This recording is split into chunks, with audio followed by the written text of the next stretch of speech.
처음 영상이 시작되면 화면에는 아무런 메뉴가 나오지 않습니다. 이때 영상 화면에 마우스를 대면 아래에 메뉴가 나옵니다. 만약 화면에 마우스 클릭을 하게 되면 영상은 멈추기 때문에 마우스 커서만 대셔야 합니다. 그 다음에 자막 메뉴를 클릭하시면 화면 중앙에 영어로 된 자막이 나타납니다. 이 상태에서 자막을 선택하기 위해 설정을 클릭합니다. 설정을 클릭하면 자막을 선택하는 메뉴가 나옵니다. 여기서 자막을 클릭합니다. 그리고 자동 번역을 클릭합니다. 그러면 다양한 언어가 나오는데 여기서 한국어를 선택합니다. 한국어를 선택하면 화면에서 보듯이 한국어 자막이 시작됩니다. Just how much social responsibility should a manager take on? And what are the overall responsibilities of business to society? Well, these may sound like newfangled topics for today's discussion, but actually they were considered and reviewed by one of the world's first management consultants, Peter Drucker, whose centenary of birth we're celebrating this year. And one of his followers is the INSEAD Chaired Professor of Ethics and Social Responsibility, Craig Smith. Thank you for being with us. Thank you, Shay. Let's, as far back as 1955, Peter Drucker was cautioning managers, I'm going to quote here, to consider the impact of every business policy and business action upon society, whether the action is likely to promote the public good, advance the basic beliefs of our society, and contribute to its stability, strength, and harmony. That sounds like a big ticket. What did he actually mean by that? Well, the interesting thing about Peter Drucker is that in respect to this issue, that he spent some 60 years or so writing about the business and society relationship and the responsibilities of business to society. And I'd go back even further than his 1955 Practice of Management book. So in writing a paper that was looking at Peter Drucker's work after he passed away in 2005, I went back to even some of his earliest writing in English, back to the late 1930s, and in that work you see evidence of his sense of the profound interconnectedness of business and society. In fact, in his study of General Motors, the concept of the corporation, he described General Motors as being affected with the public interest.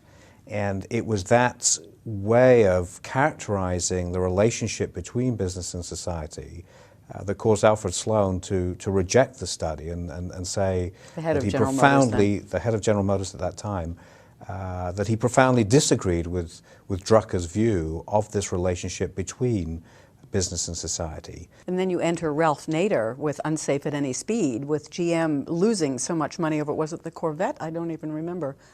Which vehicle? The irony of the Unsafe at Any Speed story is that GM essentially went after Nader, and Nader was there, if you like, championing the consumer's interest relative to the safety and quality problems of GM cars, and it backfired on them because big time, right? Because he was then awarded damages in the courts and able to fund his activities and funded his crusades forever. Indeed, and continue to try and hold GM to account. Then in the 1970s, or in 1970, of course, we had Milton Friedman coming along saying, social responsibility, I'm quoting here, is a fundamentally subversive doctrine in a free society. So what happened between Drucker and Friedman in those ensuing years? Well, Drucker was still saying the same thing. He disagreed with Milton Friedman. Clearly. And it was he was saying that business did have a responsibility, that certainly a business should be making a profit, and that its first responsibility is to its mission and to be ensuring that it's a profitable business. But as he said, unlike Milton Friedman, making a profit is not the only responsibility that a business has.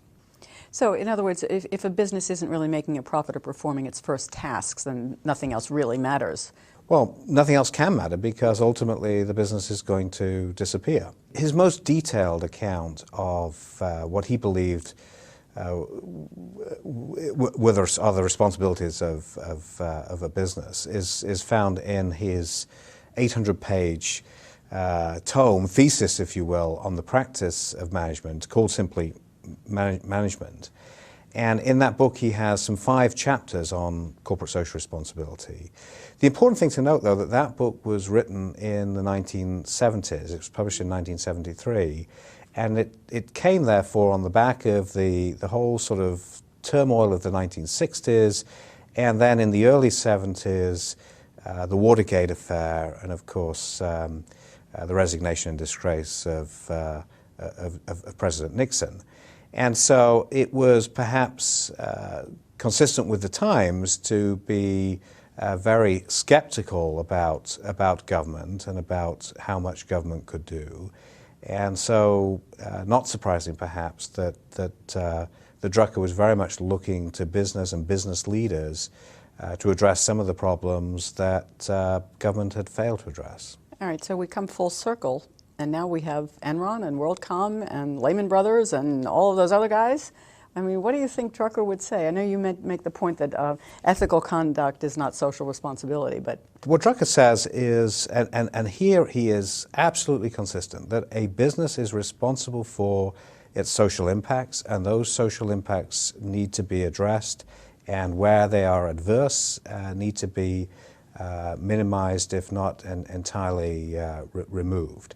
And so if you look at the social impacts, perhaps, of the financial institutions that have mismanaged risk with some very severe consequences for society, I think Drucker would say very clearly that this was a failure of corporate responsibility on the part of those institutions. And self-policing, too, as it were. And indeed, a lack of self-regulation by the industry, by the individual firms. One of the things he does is differentiate very clearly between the social impacts of a business and the problems of society. And so he says you need to, as a manager, as a business, address your social impacts. So if, for example, you cause pollution, that's not simply some externality that is the problem of government, which would be the view of Milton Friedman. He would say that's a problem of the business. And he was very keen on the idea of turning social problems into opportunities. Into a profitable business. And indeed into a profitable business, that's right. And so he would look at, I think he would applaud what we're trying to do around climate change and carbon trading, for example, looking at it from a business perspective and turning it into a business opportunity. And that he would see as preferable to some heavy-handed government intervention.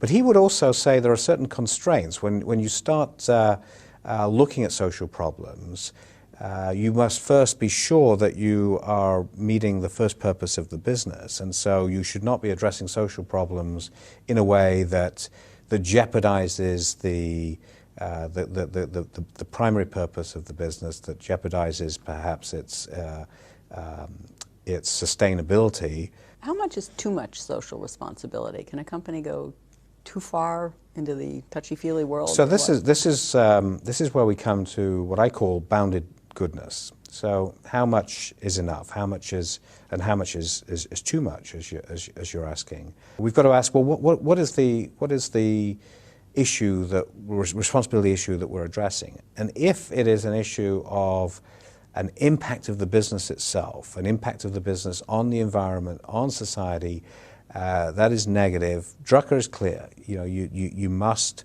address that. If it's, however, this category of social problems, then he says, you don't address it if in addressing it you're going to jeopardize meeting the core mission of the business, potentially jeopardizing in a way that would would threaten his profit. What do we take away from Drucker today that's applicable? As opposed, I mean, yes, it's interesting. There are a lot of references. What turns you on today? I think summarize my key points about what we would take away from him. I think it's this notion that that business and society are deeply intertwined. That business is not some separate activity that's removed from society. It's a part of society, and it has responsibilities to society in part as a consequence. I think that would be that's evident throughout his writing, and I think that would be the first point. I think the second point is that when it comes to the impacts that business has on society, the negative impacts on society or the environment, Drucker is very clear, and I think we can't but agree with him, that managers must address those impacts and reduce the harmful impacts. And then I think thirdly, it's useful to look at this distinction he has between social impacts and social problems. And while he still wishes to assert that there is a need for business to try and look at social problems, it's not in the same category as social impacts. And it's more constrained by a need to give attention to what the purpose of the business is and meeting that purpose, a need to give attention to whether management is competent to address the issue, whether it wouldn't be better if there wasn't some government regulation, and whether the legitimate authority doesn't lie with government on the issue as opposed to business. When Drucker was writing, he was really not looking at a globalized world in the same way that we are. So we may see a company that actually has a much further reach than any government. In fact, probably touches on several different governments simultaneously.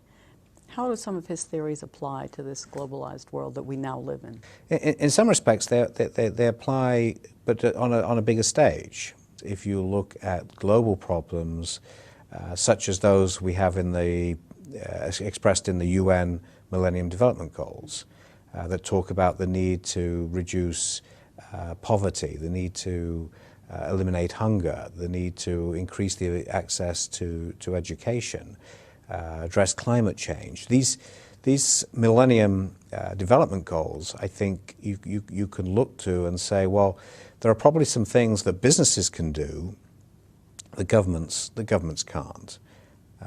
Though equally, the